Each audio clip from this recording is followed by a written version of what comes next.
You are listening to Three Kitchens Podcast, a member of the Alberta Podcast Network, locally grown, community supported. We release a new episode every Tuesday. Come join us for a new recipe and a good story. This episode of Three Kitchens is brought to you by Alberta Blue Cross. Life as a business owner can be hectic, to say the least. Alberta Blue Cross understands that. They offer flexible health, dental, life, and disability coverage for your employees. Even better, you can let your staff enroll and manage their coverage at any time and on any device. That makes life easier for them and for you. You've got this when it comes to group coverage for your small business, and Alberta Blue Cross has got your back. To learn more and explore your options, head to ab.bluecross.ca.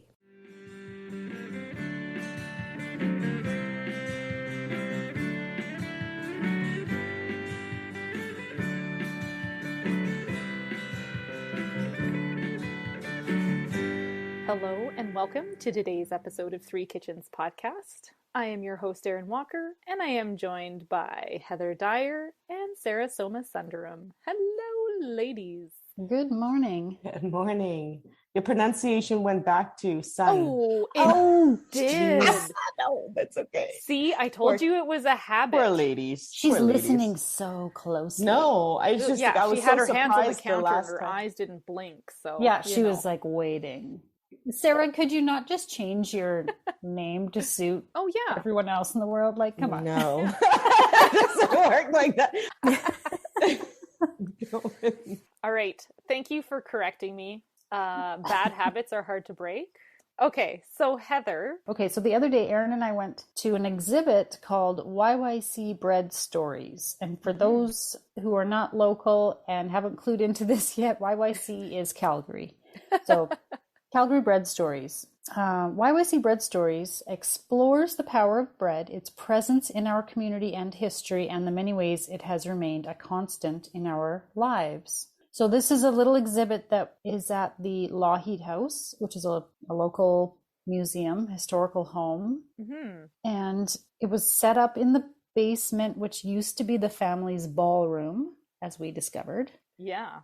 And it's kind of a collection of little kind of stories that have been collected about bakeries and recipes and sourdough and a selection of stuff. It's a small exhibit. Oh, there was some sort of songbook for bread. Oh, do you remember? And I was like, why don't they have it open? Wasn't it all sourdough songs, I think? Ooh, I think it might have been. With these incantations they had to sing while they made bread? I don't know. I don't know. It was in it was behind glass. And it was not opened. And I was like, I will sing anything in there if they will open that up for me, just so I can look at it.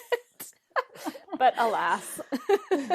So if you're curious about it and you're local, you can go to lawheedhouse.com and have a little look. They're also, they have a call for stories on the website. You can send a message to them if you have a bread story you want to share.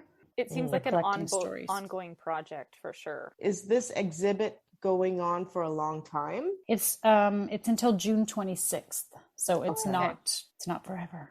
Not forever. And while you're there, you can tour the Lougheed House. Erin and I had never been there. Oh my gosh, yeah. And it's just a historical home downtown, like in the Beltline. Yeah.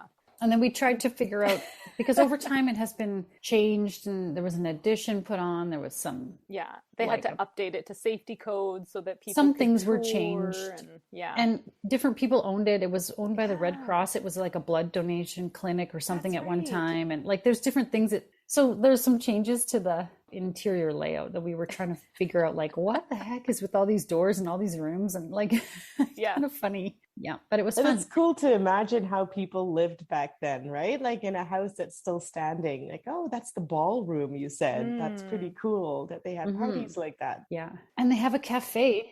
The original kitchen and dining room are used for a little cafe in it. We didn't eat there, but it smelled really good at lunchtime. We were there. And then maybe we could quickly say for lunch, we did walk a few blocks over to the district at Beltline, I think it's called. It was Cinco de Mayo. So we had some Mexican, Asian fusion burritos and just like... So describe the setup to this place. Are there many different vendors and then you just go to one vendor? I think there's about 5. It's like a little food court. Right. Yeah. Awesome. I can't wait to go.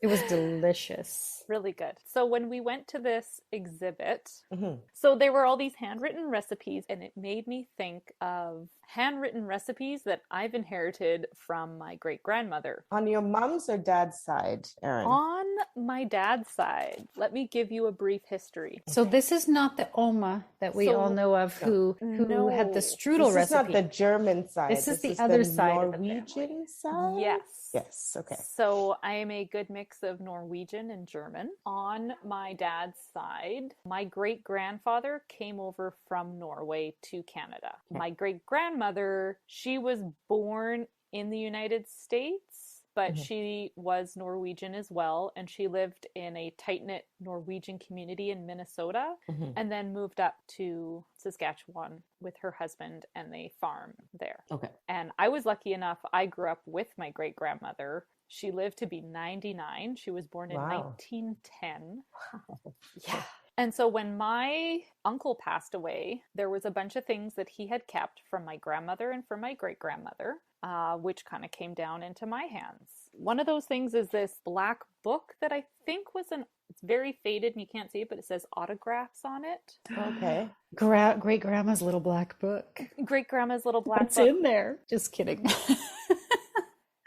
It's nothing but goodness in here. So the Norwegian part of my family is the sweet tooth part of my family as well. I remember my great-grandmother drinking her tea with a sugar cube in her cheek. Right. So this little book is full of oatmeal cookies, chocolate cake, sour cream pie, sugar. Yeah. However, on an envelope, she has a recipe for lefse. So lefse is a Norwegian flatbread that is made with potatoes and flour. So my great-grandmother had one sister. Her sister had 7 daughters. 7 daughters. Wow. That poor woman. That poor woman, right? Imagine them as teenagers. Ooh. No thanks. So this was... So this is her recipe. And so I didn't really recall ever eating it. I don't remember having it as a kid. So I called up my dad. I said, okay, I want to ask you about lefse. My dad remembers my great-grandmother making this because when he was a little kid, grandma would make lefse. Okay. My dad remembers eating this. You slather it with butter. You sprinkle it with brown sugar. You roll it up and you eat it just like that. That holds true to what I remember of my great-grandmother. Sweets, sugar. Oh, the other thing my dad also said is he only really remembers them having this at Christmas and occasionally here and there, but it was mostly just at Christmas. It was like a seasonal treat. I'm going to go for something different that is also Norwegian. And so from what I learned on the Google, more often than not, this flatbread would be made before all your potatoes started going. So you would make it to preserve and stretch out your food into the winter. And so lefse would be made and then stored in a dry place because it could be kept for like years. Apparently. The bread? The finished bread? The finished bread can be dried out and saved and then soaked and heated to revive it. Soaked and heated. Okay, I see. Oh, interesting. Which is super interesting. I don't think many people still use it and eat it like that, but it definitely would have been what got families through. Sure. Harsh winters. Yeah. In Norway. Apocalypse. Yeah. If you're a prepper, doomsday's coming. If you want to prep for doomsday, I've got a recipe here that's going to make 80 lefse. 80. You're going to make 80? I want to know how big each one is so we know what we're talking about here. Is it as big as like a frying pan or is it more like a little... I'm going to say like small tortilla. Yeah, okay. Okay, so that's a lot. Yeah, it makes a lot. If you're going to make it, you're going to make a whole bunch. You're just going to spend the day making this and preserving. Well, if it keeps like that, then why wouldn't you, right? You can see why they made it in big batches. And it's a nice dry climate here. You right? could, you could get away with this, here. right? Yeah. Traditionally, I think this is also served with the lutefisk. The lutefisk, yes. It's a salt preserved fish, I believe. Okay. I don't do fish, so I'm not gonna go with fish as the side. As much as Okay. I'd like to just make the bread and sprinkle it with brown sugar and butter and call it good, I'm gonna go down a different path. So something that was eaten a lot that my grandmother definitely grew up eating, and my dad remembers my grandmother complaining about growing up eating. Oh, okay. Oh no, you're not setting this up well. I'm not going to make this, but it was salted pork. So Okay. when they would slaughter and butcher in the fall, they would preserve all their pork in salt, and that's then what they ate through the winter. So my grandmother remembers this. I'm hoping to make something a little bit more appetizing than salt pork. So I found a recipe for something called Christmas pressed pork. And so it is a pork belly with the skin removed, pork belly strips. You boil it with bay leaves and peppercorns for a couple hours. And then you are going to make a spice mixture of allspice, cloves, nutmeg, salt, pepper, ginger, 5 teaspoons of gelatin powder. Okay? You're going to mix this all together with the pork. You're going to layer your pork into a loaf pan. You're going to take any extra spices and about a 1/4 cup of stock from the pot at the end. Mix it together and pour it over all the pork that you have in there. You're going to wrap it up. You're going to, they say, using a nesting loaf pan to press on top of it. Oh, okay. Right. Okay. And put a weight on it, and it's going to go sit in your fridge overnight. And set. And solidify, like, oh God. So you're scaring me, Erin. I am making something. I'm here to scare you. You are. With this recipe. So then you're going to serve this in thin slices. Okay. You're going to serve this on your lefse. You can serve it with mustard. I am here to make everybody uncomfortable. I am going to also make my own mustard with this. Oh, fun. Oh, Okay, this is that's good. fun. I like this. So this sounds good. The bread sounds good too. The mustard and the bread, I'm all for it. The jelly pork, I'm a little nervous about. I want to hear about making mustard. Let's talk about that. We've got mustard seeds, mustard powder, and then 1/2 cup of liquid. And this liquid can be anything from beer, wine, grape juice, or just water. Oh, okay.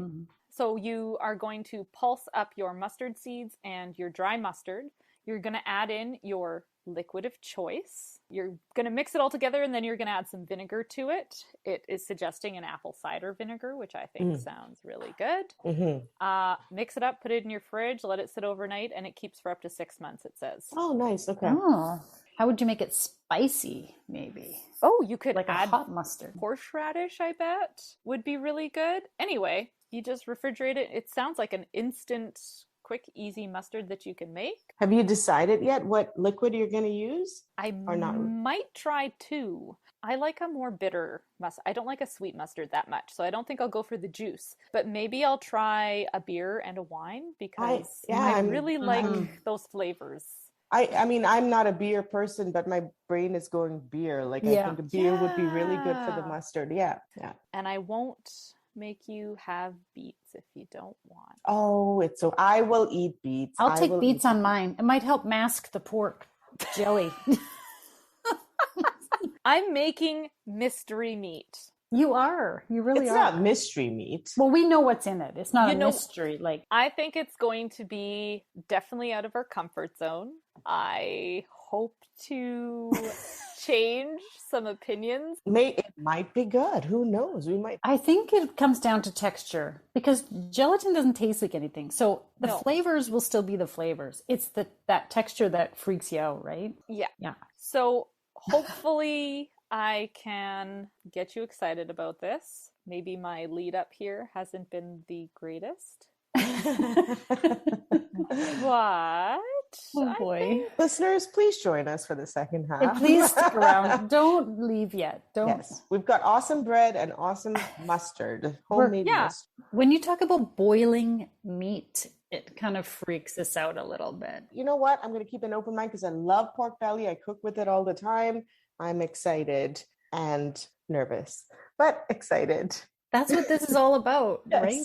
That's what makes this fun. And Yeah. So don't be, I know you're not, but don't ever be put off by any of our comments and like No. facial expressions as you're talking, because it will be good. I mean, even when I talked to my dad about this, he was like, he thought that this was a very like pioneer homesteady Yes. recipe that I'm going after. Right? You're preserving your potatoes, you're preserving your pork. Yeah. Kind of. This is definitely, I mean, I think any of that food can be made good, but maybe some of it wasn't always the like, you didn't write home about the pork roll. But you know what? Your dad has good memories of the flatbread. Mm-hmm. And so this is the other fun thing that about getting recipes from your grandma's notebook is it's a list of ingredients. It has absolutely zero method. instruction. So I don't actually know the method. So I have a list of ingredients on an old envelope, and I'm going to try and make this into something edible, and I will figure it out as I go. Exciting. I'm looking forward to this. I am, because this is so different. Yeah, I'm glad you're doing it, even though we're giving you a hard time and freaking out a little bit about that pressed meat, jelly, whatever. But it's interesting, and I appreciate that you're doing something. Well, new do one thing a day that scares you. I'm making the food, that scares me. You're eating the food, that's gonna scare you. I have a little bit of crazy running through my bread too.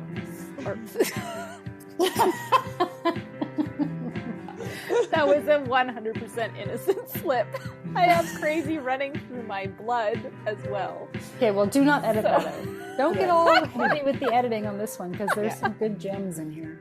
With Pod Power, our sponsors are making it possible for us to amplify the voices of Albertans and Alberta podcasters. This episode, Edmonton Community Foundation is helping us give a Pod Power shout out to Your Forest, is a podcast about the natural world. Hearing stories about the environment, renewable resources, conservation, forestry, hunting, fishing, and more. This is a podcast for those who cannot live without the joys and wonders of all wild things. Find Your Forest wherever you get your podcasts, or at yourforestpodcast.com. That's yourforestpodcast.com. Lefse. Oh, gee. What am I going to say about Lefse?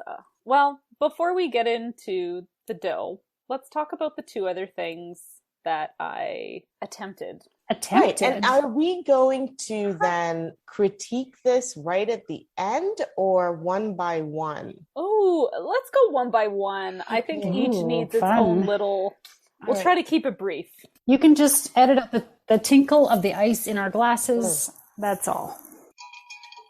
Oh, here's mine.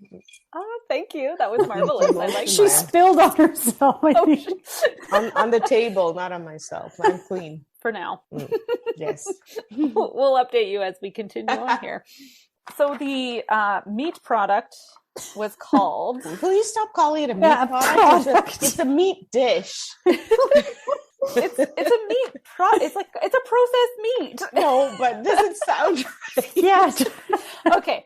So it is called Christmas pressed pork, and I found this on the website called northwildkitchen.com.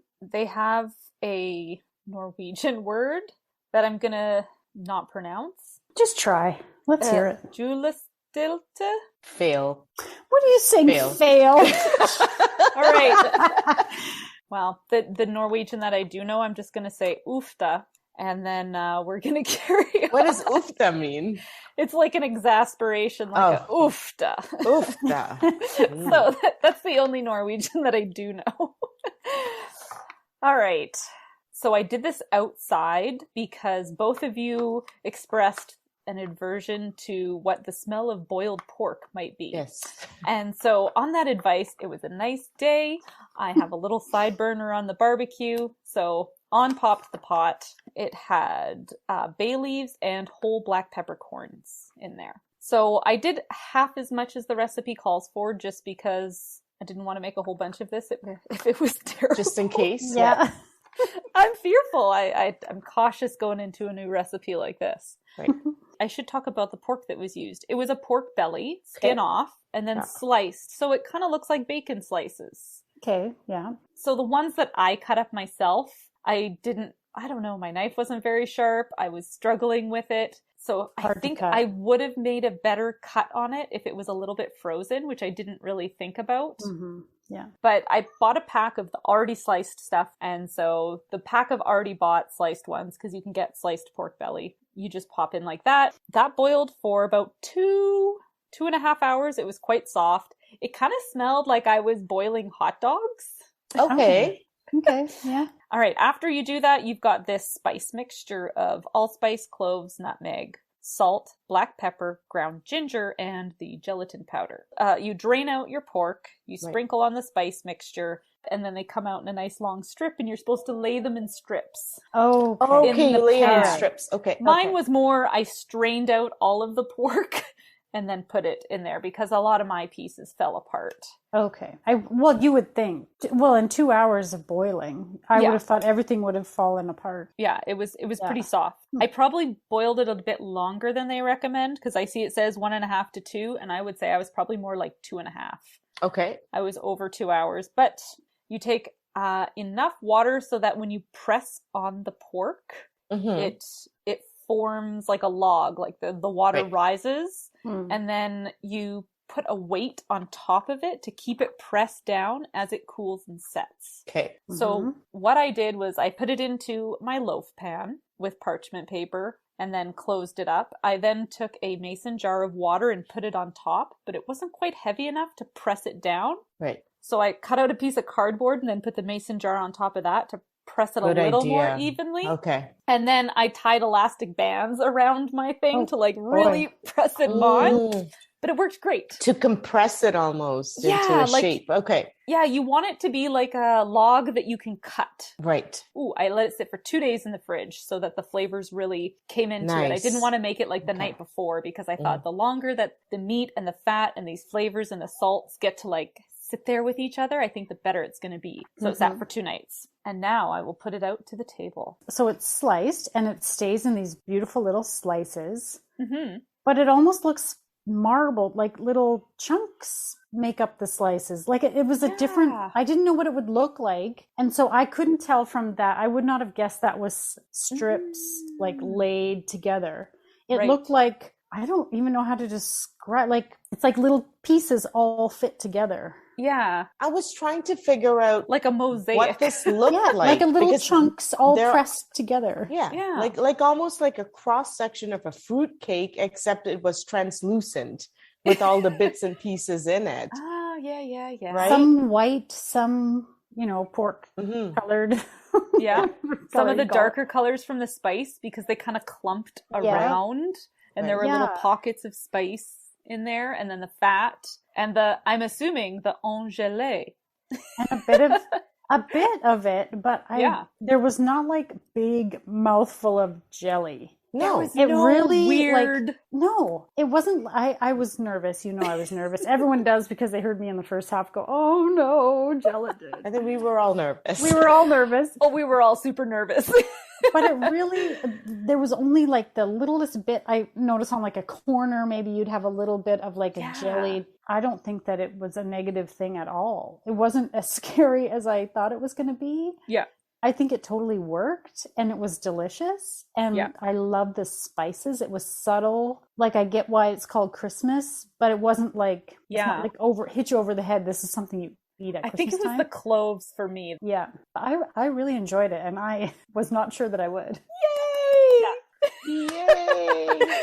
So with North European recipes, it's a real hit and miss with me, right? Like I love certain things about like German food and then I hear about things. Now I haven't had a lot of them. It's just from what I've heard and I'm like, I don't know about that. Yeah. Erin, what a fantastic, pleasant surprise this was. Yay! It was such a pleasant surprise. I enjoyed it. One thing that I loved about it was it didn't taste porky. Yes. It tasted good, you know, and then there was not a lot of gelatin around it. Like this is not a meat jelly. This is almost like a meat loaf, but with good amounts of chunks of pork belly in it. Like, it's not like to the point of, I don't know what meat this is. There's meat chunks in this.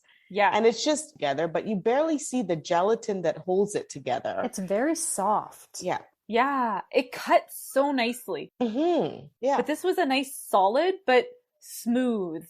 Smooth, Oh, and it very was smooth to tasty eat, too. There was no like weird Yay. globbies Totally. or weird Totally. textures. Like it was good. If I ever went to Norway and then I recognized the word, which I probably would not by then, I would not be afraid to try this. This was good.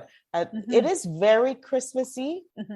Yeah. But I wonder if, now with life sort of changing and everything international, if you could even just change those spices, because that was a beautiful thing. And I think it's not just a beautiful, like surprisingly successful recipe, in my opinion. I thought she was going to say sexy. Sexy too. But it's such a great thing. Like, I wonder how it holds for hikes or travels, or I think it's such a clean thing to cut and put in your sandwich. You can see why it was a way of preserving. Yeah. No, very good. I'm so glad you made this. This is really surprisingly good. This was a really fun, complete experiment. Did you like it, Erin? I did. I also agree about could I just change up these spices? I do like the spices, totally for Christmas. But I would like to try something different and play with the spices. I'm 100% with you, Sarah. And how does this keep? How are you supposed to keep these things? I don't know if you looked into this or not. Oh, because you've asked a question I don't know the answer to. That's a really great question. And I'll bet this would be easy to just store in the refrigerator. Because there is a point to this, right? Like, I mean, we spoke about the history about these Norwegian foods, is what you made it in the summer so that it could last. This is like your cold storage for the winter, food, right? Yeah, totally. Good stuff. Good stuff. Smart. Yay! Very smart. Yeah. This is such a surprise. I love this it. was a surprising win. Yeah. They need a way to make it sound better in the recipe. And not call it a meat product. Yeah, it's not a meat product. We're happy with this. And a great alternative to store-bought processed deli meat. Right? Yeah. Now, what did your family think about it? I'm going to give it to my dad, and he'll do a little yip yap with me. Awesome. So I'm seeing them tomorrow. So Is he going to do a yip yap for the podcast? I'll see if I can get him on. Oh, that'll be great. Get him to say something. Yeah. Okay. Item number 2 that I gave you 2 of, because I tried 2 different recipes, was the mustard. So the recipe that I originally tagged on an Instagram post to use had mustard seeds that you grind up coarsely, not super fine. It has mustard powder, and then it has half a cup of any liquid you want to choose. So they suggested you could just do water, you could do grape juice, you could do wine, or you could do beer, were the 4 options that they gave. So once you mix those things together, you then let it sit, it said, for 10 minutes, and then add 3 tablespoons of a vinegar. So I made the wine one first, and I put it in the fridge, and I thought, I'm going to make these early, because they might be better if they sit longer again, right? Let those flavors come together. So I made it early on, and then it sat for a couple days, and I tasted it. And I was like, I'm not really liking the taste of this. So love when that happens. I was like, this is disappointing. Okay. So then I looked up online and looked at a variety of mustard recipes. The recipe that I originally looked at did not have salt in it. Okay. So then I dumped out the jars and mixed salt in. Oh, okay. Yep. Later on, and then rejarred it. Okay, so I did that. And then this was at the same time while I was making the beer mustard. And so with the beer mustard, with the wine one, I did white wine, and I did a white wine vinegar. Keep it all same. For the one that I did with beer, I did beer and I did cider vinegar. Because I thought maybe, it'd be nice to have some sweetness in here, like after tasting the wine one. Right. And I wasn't really paying attention. I was going off of memory, which isn't good these days. Did you forget salt? No. Oh, okay. Instead of putting in 3 tablespoons of vinegar, like it says you're supposed to in the recipe, I put in half a cup of vinegar. So I tripled the vinegar in the beer one. So it is way runnier. I'm sure you both noticed. The other one's more thick and, like a mustard. and I don't really like either of them. So what do you guys think? So after all that headache, I was like, I really don't like either of these mustards that much. I feel like there's a lot of things I'm not super excited with making the mustard. So I was like, Sarah, why don't you go first this time? Give me some feedback. My husband loved both of them. And I was very surprised because the reason I was surprised is I found it very hot. So like it was very spicy. And you know, I love spicy, but it was almost a little bit like you got to use very little of it. Yeah. The beer, I didn't mind because it was very familiar to me, flavor wise, outside of the spiciness. The wine I liked because it was very unique. And what I did though was, so I took the rest of what you had made after I tried everything and I froze it. I hope it keeps in the freezer. Oh, they say you can keep it in your fridge for like 6 months. Oh, okay, perfect. So I don't even have to do that. I think it was good. I think it was just too hot. Like I wonder what brings down the mustard spiciness, the hot, there was too much heat. punch. Too much punch, too much heat. Too much horseradishy kind of heat. Yeah. But how do you bring that down? Any ideas? I don't know. What did you think? I actually really like this mustard. And you know that I'm not traditionally a big mustard. Well, I don't like plain old yellow French's mustard. I think it's like blech, gross. Yeah.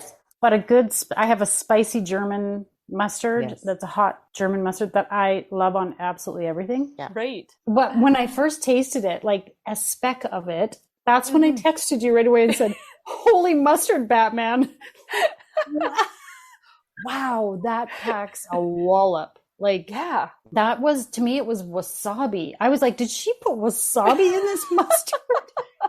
It kind of burns your sinuses a bit. That's what this was like. This was like, wow. Oh, like the whole front of your face was like flushed, hey? It was like, But I really liked way. it. Yeah, but I still, even though it was like crazy heat, yeah, I really liked it. And I liked it all together, all the three things. Yeah. I liked it with the meat, like just a little chunk of that meat with a little dab of that mustard. I thought it was delicious. I loved it. I thought it went together well.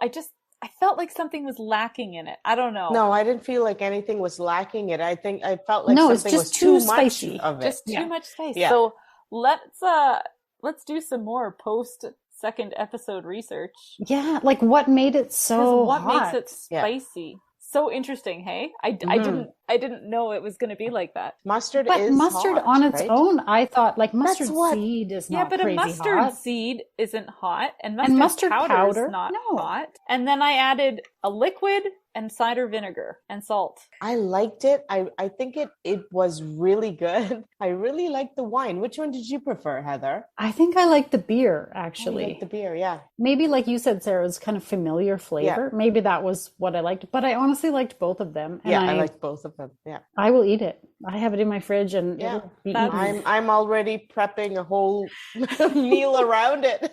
I want to play with them, so... Maybe I'm going to go back to the drawing board. Well, I've already got the base, so I think I might start messing around with them a bit and seeing if I can get more. I think it was a great mustard, just a little too hot. Wow. Is this like a groundbreaking moment? I think. Sarah has asked for the heat of something to be reduced. Wow. Okay, so then we come to the bread that I made. Lefse. The recipe here in front of you from the back of the envelope. Oh, yes. From my great-grandmother. Her name was May Stovra. Thank you, May. And I believe it came from her sister. Okay, so this was a big recipe. It recommended 10 pounds of potatoes to make 80 lefse. I did not do 10 pounds or make 80 of these things. I would not be here today to tell you about it if I did. I've been waiting to hear this story. You gotta give some credence to these women who did these things, eh? That's why they had a lot of children and hopefully daughters to help them with all this shit in the kitchen. Right. Who developed a recipe that big, though? Good God. Ones with big families. Yeah. I'm guessing if you're gonna do that, you might as well do this. Mm-hmm. Number one. Go all in. Yeah. the bigger the better. I halved it. I used 5 pounds of potatoes, 1 cup of melted butter, 1 teaspoon of salt, 1¼ teaspoons of baking powder, as 2½ teaspoons of sugar, and then 3½, I'm going to say closer to 4½ cups of flour, and ½ cup of cream. Last time I told you I did not know what the process was. Right. So I now know the process. Okay. My mom sent me a website to look at, and it was called Lefse Time. I'll link to it in the show notes. Okay. And it had how to make lefse. So I followed their directions. So the potatoes, peel them and dice them and boil them. They don't have to be small, but just make them all the same size so they cook up at about the same size when they're in there.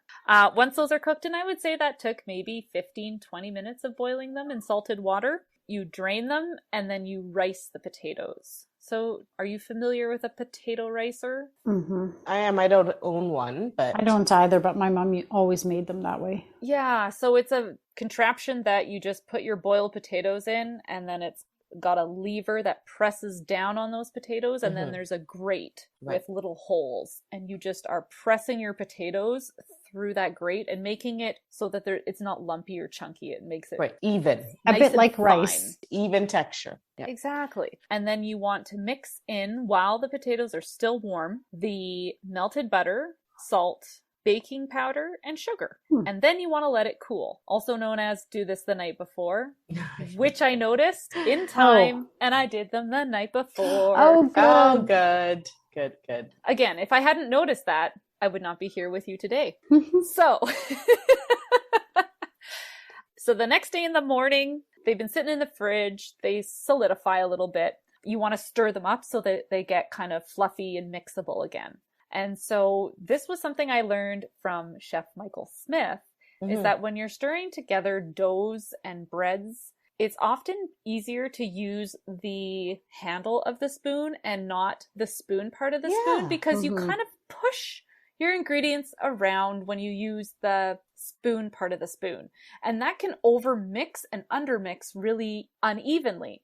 And so he had this recommendation that you use the handle of the spoon and you do these like circles around, and it really it makes you into a bit of like a stand mixer, because you think about how small like a stand mixer's It's not a big spoon paddle on the end of it. Exactly. You want something thin that's going to move through there and break it up and mix things in. So this is really handy when you're making bread dough, when you're making muffin batter, so that you don't overmix but you still have good lumpiness. When you're making string hoppers from Auntie Pushpa, this was the woman who taught me this trick as well. Yeah.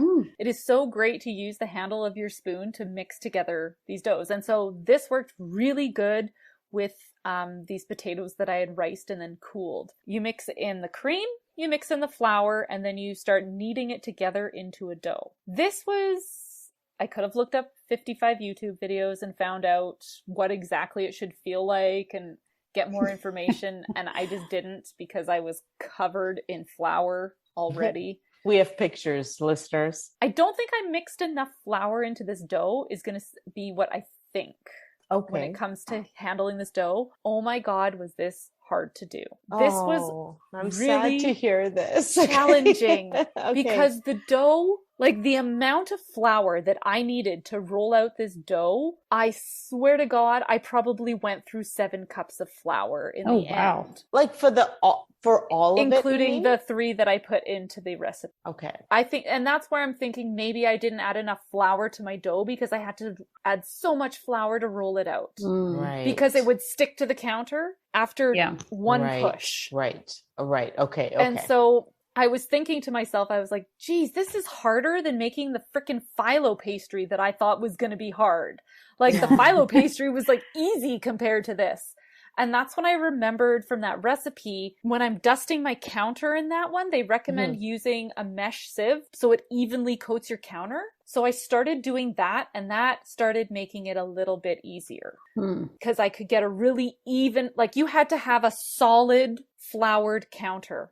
Any part of counter that came through would stick, and then your your little Okay. patty would be done. Hmm. And you had to And mush it you're together saying again. it may help if you put more flour in this. Obviously, you have not tried it. Yeah, I'm but- wondering because like once upon a time as this was being used, somebody changed the 6 cups of flour to 7 cups of flour for the Okay. 10 pounds of potatoes. Right. Ah. So clearly they felt at their recipe level that it needed, maybe my More. potatoes were more wet than their Right. potatoes, right? Because Mhm. I've heard different potatoes hold different amounts of moisture. I think I read somewhere that a russet potato is the better one for this because it tends to be a drier potato once it okay. boils up. I didn't see that before I bought the 10 pounds of potatoes that I have, 3 weeks ago that I'm using. I'm not going to just go buy the... Anyway. Right. So I'm going to say this was really challenging because I just made mistakes of not knowing. Oh, the other thing that was really helpful was one of those pastry scrapers that scrape your counter. Right. The flat sort of metal game ones. changer. Yeah. Yeah. So helpful in picking it up and moving it around. Right. This was a really challenging dough to make. I'm very interested now that I've gone through this to talk to our friend who makes lefse every year with her family because I kind of like diving in and doing things and making all the mistakes. Right. Because it's kind of fun. And sometimes when I talk to people or get too much advice, I tend to get overwhelmed and then forget like just the basics of making the recipe because I'm so thinking about the technique. Anyway, so I didn't seek any outside advice, which I think would totally help me more. But I thought I'd jump into this. And so I caused myself a little bit of grief yesterday with making all of these. Yeah. How many did you make? Did you get 40 out of it?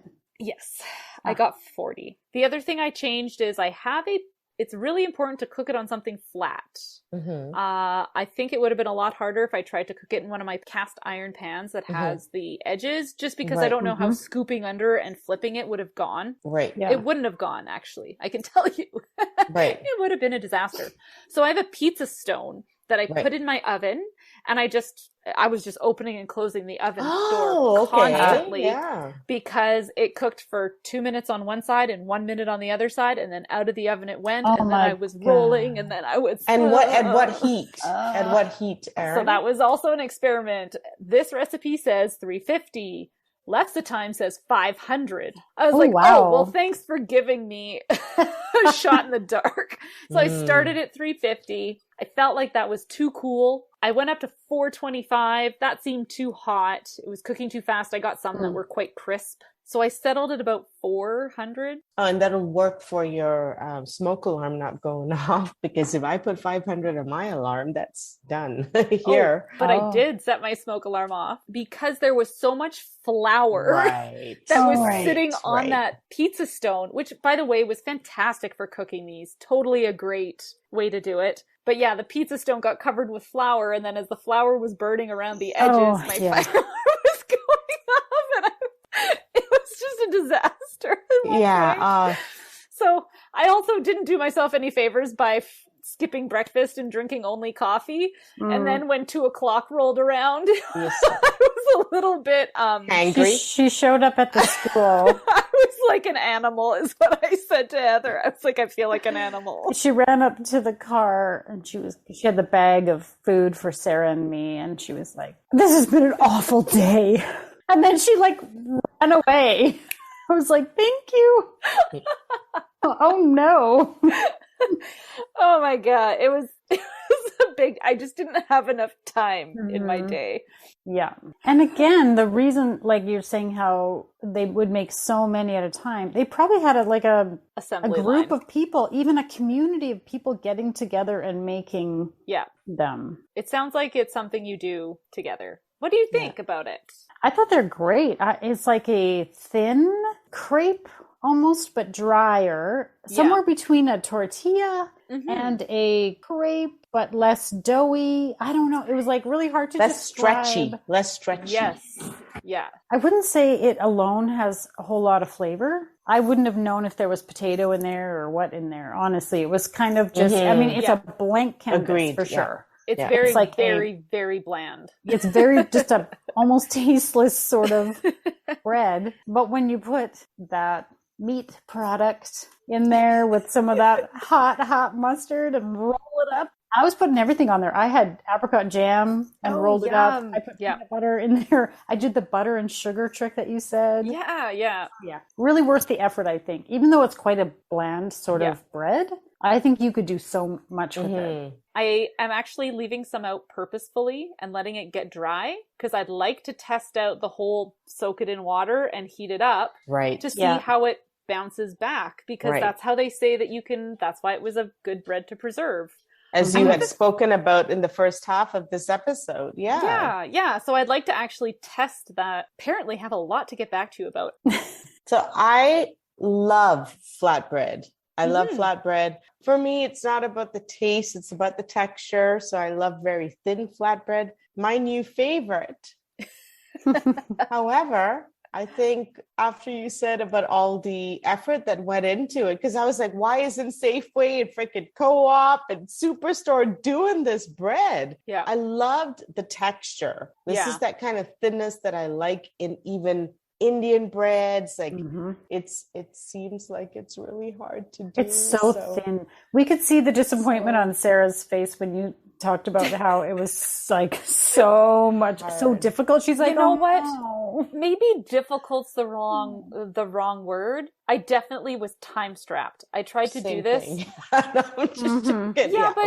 know, if I took this on a weekend, I would not have been limited by the hours of 8 a.m. and 2:30. And maybe not did 3 different things that you are thinking about simultaneously and how they're going to come together too, right? Yeah. I mean, those other things were nice. I could make them ahead of time. Like I made the mustard quite early on. Again, I made the pork like 3 or 4 days ahead so that it could sit. Like I knew those other things were good to do. And I guess that makes sense if you're doing this too, as the meat preservation is, you know, you slaughter your pigs, you butcher it all, you made all your meat, you get it all ready. And then, then you do your potatoes and your harvest and you make your bread and then you're like set for your winter season. Right. I do want to say with this bread, you could really taste the butter that came through. Like that's what I loved about the flavors, the butteriness. Well, then go and put not healthy, a generous amount of butter, heat it up a little bit, and then sprinkle the sugar on, and then roll it up. It's like a churro. All right, I will do that. I will do that. I put brown sugar on mine. It was like cinnamon toast, but like way better. Which, coming back to the first half, is how your dad ate these breads, right? Yeah, that was the recommendation. The butter and sugar, Hello, this is Bill Irwin, and I've just tried Erin's Lefse yesterday. Having Norwegian grandparents, I've had many Lefse over the years. Erin's was slightly thicker than what I'm familiar with, but with my usual slathering of butter and brown sugar, it tasted just as good. That's my family's legacy, the sugar and the bread. And the sweets. Okay. Erin, you did a great job. And now for the fine print. Remember, when you like, subscribe, review, or share this podcast, it helps more people find us. Thank you so much for listening.